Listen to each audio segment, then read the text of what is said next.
Have you ever just stopped and wondered, what would it be like to know everything? I mean, really, truly everything. Well, today we're going to dive into exactly that. We're exploring this huge theological idea, God's omniscience, or total knowledge. And believe me, what the source material has to say about it, it's pretty staggering. So let's just jump right in. So, this is the big question we're tackling, right? Does God truly know everything? And I don't just mean like knowing a lot of facts. We're talking about absolutely all of it. Past, present, future, everything you can see, and everything you can't. And according to the text we're looking at, the answer is yes. And the sheer scope of that knowledge, well, it's almost impossible for us to wrap our heads around. It really pushes the limits of how we think about reality itself. Okay, let's get into the specifics. So first up, nothing is hidden. Let's start by just trying to grasp the scale of this divine knowledge. The main takeaway here is pretty simple. There is absolutely nowhere to hide. And it starts on this massive cosmic scale. This quote from Job says that even Sheol, the underworld, and a place just called destruction, are basically naked before God. They're completely uncovered. So the idea is there are no secret corners in the entire universe. None. Okay, but check this out. We go from the entire cosmos, these hidden realms, right down to the most personal everyday stuff. This verse says you discern my going out and my lying down. It's not just about the big secrets of the universe anymore. It's about you. It's about me. Every little thing we do, it's all known, intimately. And then it goes one step further, one final step inward, from the universe to our actions, and now right into our own minds. This is the most private place there is, right? But the text says even our thoughts are perceived from afar. It's saying that our intentions are completely understood way before we ever act on them or even speak them out loud. So if you thought knowing our every thought was a lot to take in, well, hang on, because the next idea we're going to look at is even more of a head-scratcher. This is such a powerful image, isn't it? All the days ordained for me were written in your book before one of them came to be.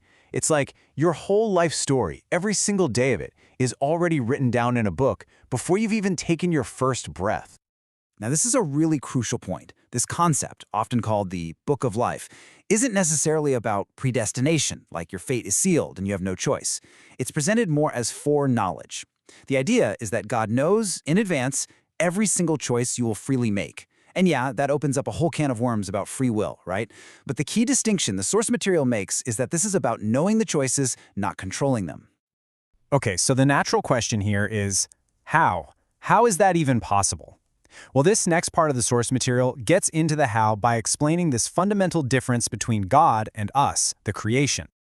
This really breaks it down. Think about it like this. We're characters in a book. We experience the story page by page, one event after another. We exist within time, but God, as the author, exists outside the book. He can see the beginning, the middle, and the end all at once. For him, past, present, and future aren't a line. They're a single complete picture. Yeah, exactly. 1,000 years for us might feel like an eternity, but from that timeless perspective, it's like a day that just went by. It's all happening in one single simultaneous now. Okay, so this is all very cosmic and abstract, right? But what's the point? Why does all this matter? Well, this is where it gets really practical.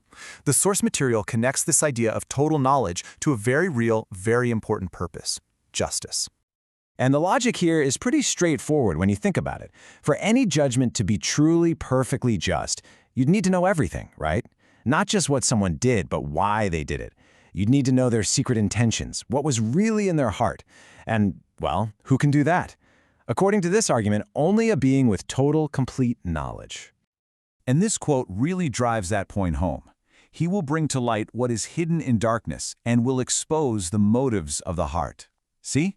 It's not just about the action. True justice, in this view, is about getting to the root, the hidden motives. And that's something that only total knowledge could possibly achieve. But of course, this idea of a perfectly knowledgeable judge brings up a really tough, really famous question. And that's what we're going to tackle in our final section. And here it is, the big one. If God knows everything, if he knows a terrible thing is about to happen, and he knows the evil intent behind it, why does he let it happen? This is what's known as the problem of evil, and it's a huge challenge to this whole concept. Now, the answer given in the source material is fascinating because it actually centers on us. The reasoning goes like this. We, as created beings, can't read each other's minds. We can't know what's truly in someone's heart. So for us to see and understand justice, a person's inner nature, good or evil, has to be revealed through their actions. The judgment has to be public, something we can witness. Because if God just judged a secret evil thought, we might see that as unjust, because we didn't see anything happen.